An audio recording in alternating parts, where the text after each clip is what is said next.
அரசாங்கத்தின் மீது எங்களுக்கு சந்தேகம் ஏற்படுகிறது. தேர்தல் ஆணையமே சுட்டிக்காட்டி 3 பேர் IAS அதிகாரிகளை கொண்டு இது விசாரணை நடத்த வேண்டும் என்று சொல்லியும் பாதிக்கப்பட்ட மாணவிக்கு நீதி வேண்டும் என்று சொல்லியிருக்கிறது.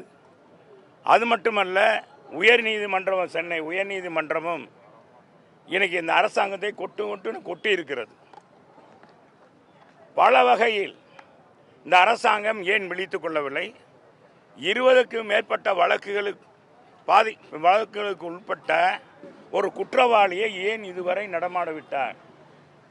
இன்னும் சொன்னால், அவர் பார்த்த 3 மாணவிகள் இவரால் இது மாதிரி வன்கொடுமை செய்யப்பட்டிருக்கிறார். அப்படிப்பட்டவரை ஏன் விட்டு வைத்தார்கள்? இன்னைக்கு தேசிய மகளிர் ஆணையமும் குற்றம் இருக்கிறது. ஏன் நீங்கள் வழக்கு தொடுக்கவில்லை? ஏன் அவனை பிடித்து போடவில்லை? தொடர் குற்றங்கள் நிகழாமல் இருந்திருக்குமே என்று சொல்கிறார்கள். இந்த பாலியல் செயல விரும்பத்தகாத, இதுவரைக்கும் நமக்கெல்லாம் கேவலம் நம்ம தமிழகத்தை தலை உணிவு செய்யிருக்கின்ற இந்த அரசாங்கம், இவங்களாம் என்ன நினைக்கிறாங்க? கூட்டணி பலமாக இருக்குது.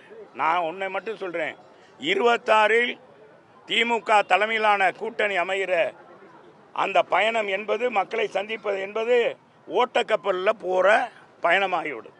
அவர் தன்னை வருத்தி கொண்டிருக்கிறார். அவர் தன்னை வருத்தி கொண்டு அவர் அது கூட விளக்கம் கொடுத்திருக்கிறார். தன்னை வருத்தி கொண்டு சகோதரிக்காக நான் இந்த போராட்டத்தை நான் நடத்துகிறேன் என்றார்.